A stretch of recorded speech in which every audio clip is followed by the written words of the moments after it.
If you have a Bible in your home and you want to read a first century writing in reference to the Shroud of Turin, open up to second letter of Timothy 4:13.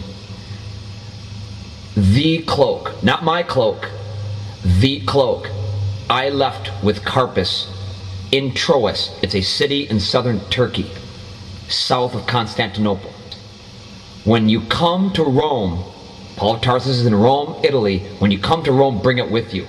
And the books, but especially the parchments. Again, I'm going to write the word that Paul of Tarsus wrote, which is like this.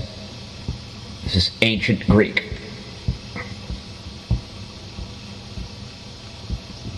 This word is never used again in New Testament or Old Testament or any ancient scripture. It's a one-of-a-kind word used to describe a one-of-a-kind thing. It is not a traveling case. It is not a bookcase. It is not a chest. There's several different spellings for warm coat, shepherd's coat, different ways that if Paul of Tarsus was asking for a warm coat or a coat that he was going to wear, this is what he would have spelled. These are the words he would have used. But instead, he wrote this. This word is a dual feminine noun. Under ancient Greek is classified under cloak, something that covers or conceals, as in shroud, not as in garment. It also means light.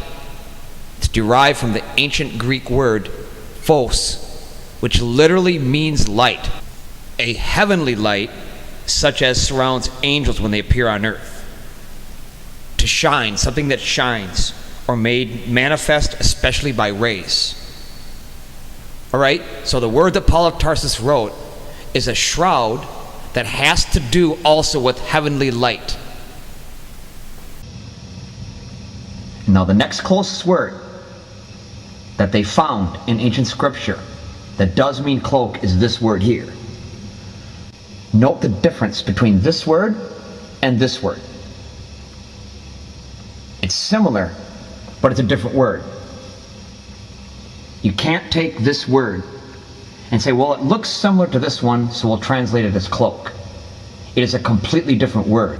Bear in mind, this is approximately a 1,600 mile journey.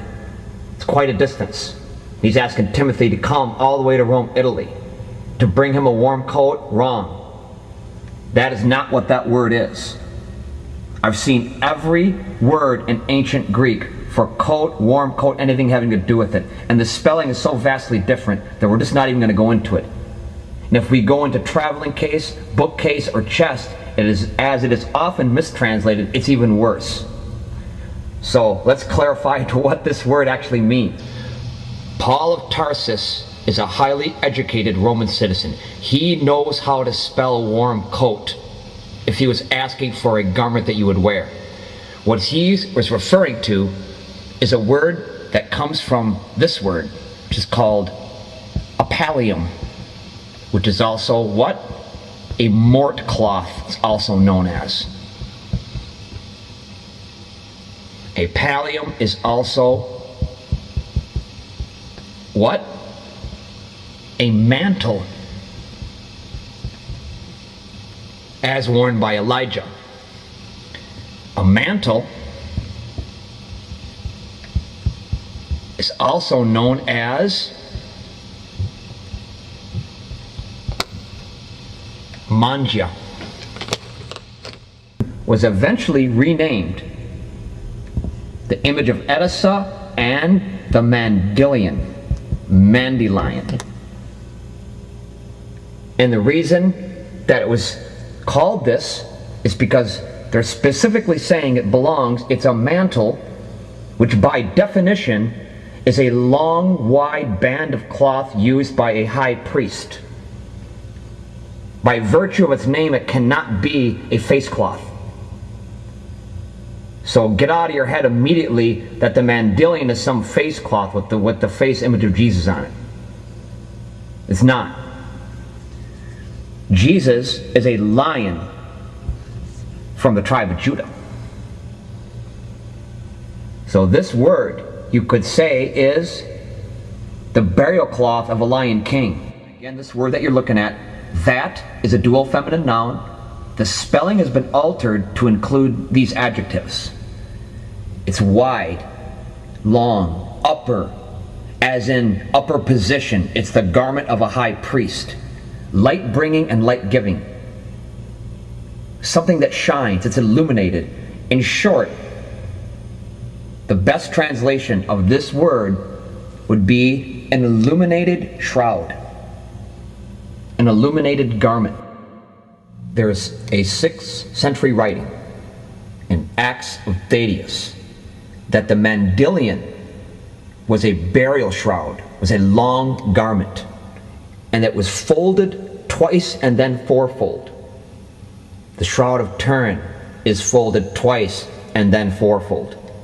The Emperor Constantine VII, who personally inspected the image in 944, described the Shroud of Turin, the mandilion, the image of Edison, they're all the same thing, as extremely faint, more like a moist secretion without pigment or the painter's art.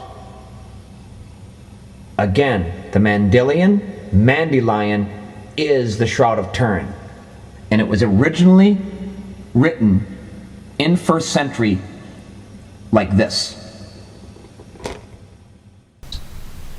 The 58 pollen samples on the Shroud of Turin are a virtual blueprint of the missionary journeys of Paul of Tarsus. Bottom line, Paul of Tarsus had the Shroud of Turin and was the first to name it.